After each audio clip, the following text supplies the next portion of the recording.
علماء کرام کیا مسجد کے چندوں کے محتاج رہیں؟ کیا وہ زکاتوں اور صدقات کے محتاج رہیں؟ وہ منصب میں سمجھتا ہوں کہ وزیر اعظم بھی کئی 10,000 وزیر اعظم ہو جائیں، 10,000 صدر ہو جائیں، اس منصب کا مقابلہ نہیں کر سکتے۔ ملک ریاض اگر لینڈ کروزر رکھے تو وہ اسراف کے زمرے میں نہیں آتا۔ کہ مولانا طارق جمیل نے ایک انہوں نے کیا ایسا غیر شرعی کام کیا ہے؟ مجھے یہ باتیں، وہ کاروبار کر لیا، یہ اس کا جرم۔ مولانا طارق جمیل نے اپنی برانڈنگ فری میں کرا لی۔ میں تو اس سے ذہن کا قائل ہوں کہ اگر مدارس میں آپ فیس لگا دیں تو لوگوں کو دین کے علم کی قدر آ جائے۔ بسم اللہ الرحمن الرحیم، السلام علیکم، میں ہوں عمر چیمہ اور آپ دیکھ رہے ہیں عظیم پاکستان۔ اس وقت میرے ساتھ جو شخصیت موجود ہیں وہ خود بھی عظیم ہیں، ان کے نانا ابو بھی عظیم ہیں، ان کے ماموں جان بھی عظیم ہیں۔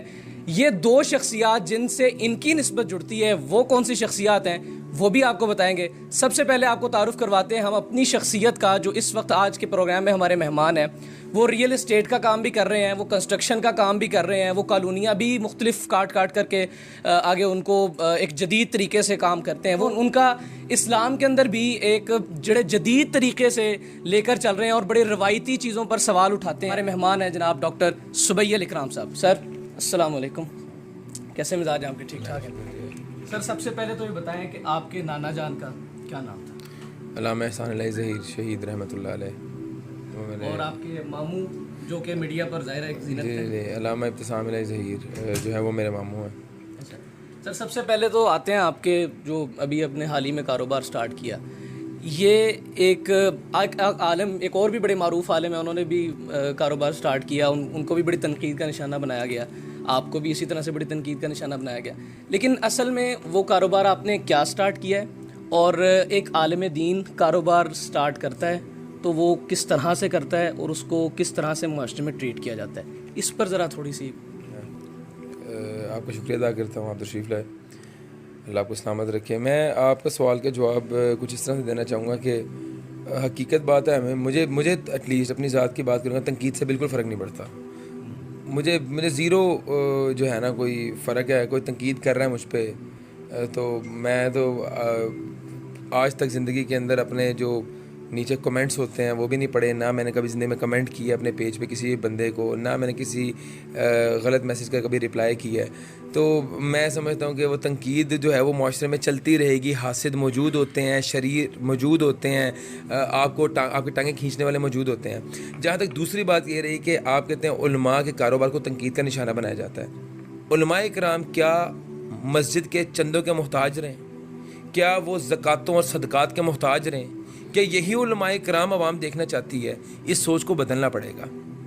میں یہ سمجھتا ہوں کہ جو عالم، جس کو دین کا فہم ہے، جو وہ کاروبار کرے گا وہ سب سے افضل کاروبار کرے گا۔ اور مجھے اس بات کی یقین ہے، جس بندے کو فہم ہے من غشا فلیس منا کا، جس بندے کو اس بات کا پتہ ہے لعنت اللہ علی الکاذبین، جس بندے کو ماپ تول میں کمی کرنے کے انجام کا پتہ ہے، جھوٹ بولنے کے انجام کا پتہ ہے، اس کو فریب کے انجام کا پتہ ہے، دھوکہ دینے کے انجام کا پتہ ہے، وہ کبھی زندگی کے اندر آپ سے کوئی بھی کاروباری معاملہ غلط کر ہی نہیں سکتا۔ میں یہ سمجھتا ہوں یہ وہ ایک چند ایلیمنٹ ہے جو کہ بڑا گھٹیا اور بہت ہی غلیظ ذہانت ہے کہ آپ جو ہے وہ علماء کرام کے اوپر تنقید کر رہے ہیں کہ وہ کاروبار اس نے سٹارٹ کیا ہے۔ ایسے ایلیمنٹس وہ کیا ان کو میرے خیال سے پھر کمپلیکس ہے کہ یار یہ ہمارے ٹکڑوں پہ پلنے والا بندہ آج خود مختار ہو گیا ہے، پھر اس کا مطلب ان کو گھٹیا پن ہے۔ تو میں یہ سمجھتا ہوں یہ ہم سب کو مل کے ہمارے جو علماء کرام ہیں ان کو مشورے دیں، ان کی ہیلپ کریں، ان کو دیکھیں آج یونیورسٹی میں بچہ جاتا ہے بزنس ایڈمنسٹریشن کا کورس کرنے، MBA کرنے، BBA کرنے، تو اس کو یونیورسٹی والے ہیلپ کرتے ہیں اسٹارٹ اپ کے لیے کہ یار تم بزنس سٹارٹ کرو، ایک ہیلپ کر رہے ہیں نا۔ تو ہم اپنے علماء کرام کو، ہم اپنے مدرسے کے طالب علم کے لیے کیوں نہیں اسٹارٹ اپس جو ہے اس میں ہیلپ کر سکتے؟ آپ اپنے ذہن کے اندر ہمیشہ یہ رکھو کہ یار ہم نے کسی سوسائٹی میں کسی ایلیمنٹ کا محتاج نہیں رہنا۔ اگر آپ لوگوں کے محتاج رہو گے تو آپ میرا خیال ہے حق بھی نہیں بیان کر سکتے۔ سر آپ کے شاہانہ لائف سٹائل پر، آپ کے کپڑوں پر، جوتوں پر، گھڑیوں پر، انگوٹھیوں پر، ہر چیز پر بھی ایک وہ آ رہا ہے کہ مولوی صاحب نماز پڑھانے کے لیے آتے ہیں اور تیار ہو کے آتے ہیں گویا کسی ولیمے میں شرکت کے لیے آئیں۔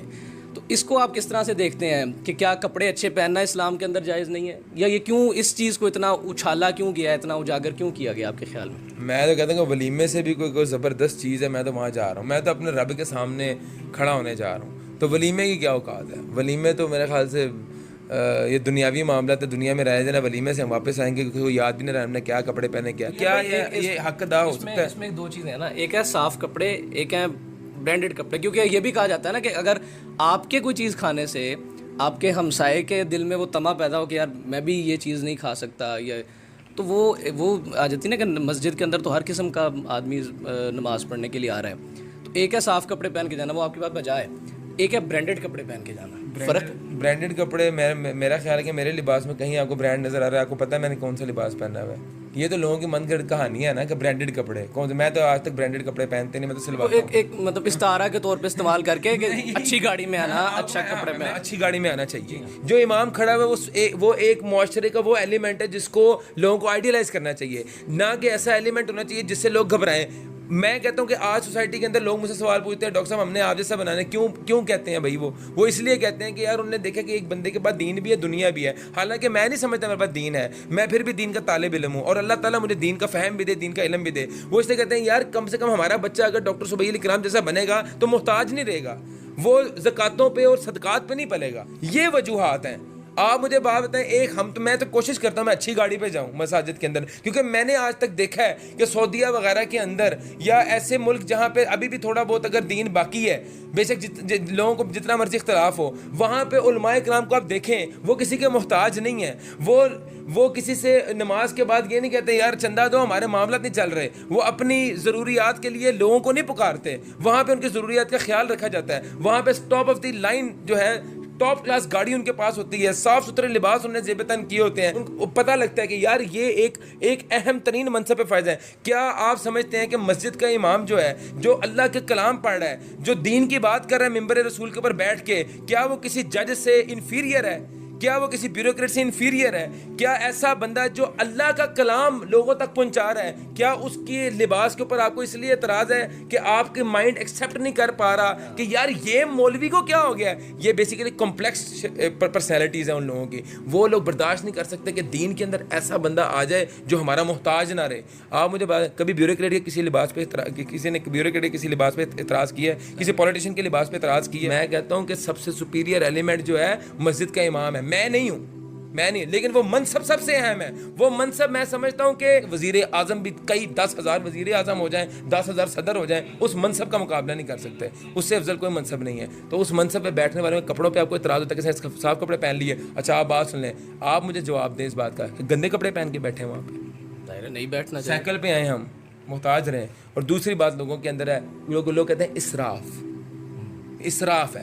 وہ شاید آپ کا بھی یہی سوال ہوگا مجھ سے کہ اسراف نہیں ہونا چاہیے.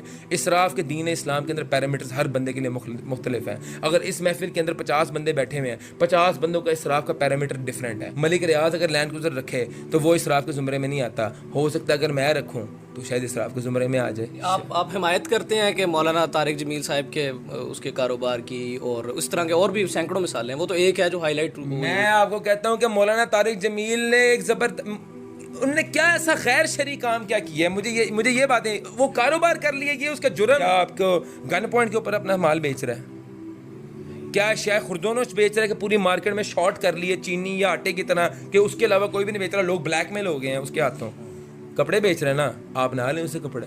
آپ نے اس پہ تنقید کرنی ہے. اور آپ کو میں وہاں بتاؤں، مولانا طارق جمیل کو برانڈ بنانے میں ہی ہمارے ان حاسدین کا، ان شریروں کا کردار تھا. اللہ تعالیٰ نے ثابت کیا ہے کہ یار ان لوگوں کی وجہ سے اس کا برانڈ، جس بندے کو نہیں بھی پتا تھا نا، اس کو بھی پتا لگ گیا کہ یار یہ برانڈ ایگزسٹ کرتا ہے. مولانا طارق جمیل نے اپنی برانڈنگ فری میں کرا لی. اور مولانا طارق جمیل کے اس اقدام کی میں انتہائی زیادہ مجھے جو ہے نا اس کی ایک مجھے خوشی ہوئی ہے، اور میں ان کو پوری طرح سپورٹ کرتا ہوں. اور انشاءاللہ مجھے موقع ملے میں ان سے کپڑے بھی خریدوں گا، ضرور خریدوں گا. اور میں یہ کہتا ہوں کہ ہر علماء کرام کو کاروبار کرنا چاہیے. ہم آپ کے کاروباروں کو سپورٹ کریں گے، ہم آپ کے کاروباروں کو اپنے پیجز سے پروموٹ بھی کریں گے. ہم اس کو انشاءاللہ عوام کے اندر پراپر اس کی پبلسائز کریں گے. لوگ آپ کے کاروبار تاکہ آپ کا کاروبار پروموٹ ہو سکے، تاکہ آپ گرو کر سکیں. اور ہمارے علماء کرام کے اندر جو ہے نا وہ میں سمجھتا ہوں کہ بزنس مین ہونے چاہیے. جو اگر یہ کہا جائے کہ آپ اسلامک ایجوکیشن کو پڑھانے کے لیے بھی ایک چاہتے ہیں کہ اس کو جیسے اسکولز میں ہوتا ہے، جیسے یونیورسٹیز میں، کالجز میں ہوتا ہے کہ پیسے لے کے پھر ایجوکیشن فراہم. میں تو اس سے ذہن کا قائل ہوں کہ اگر مدارس میں آپ فیس لگا دیں تو لوگوں کو دین کے علم کی قدر آ جائے.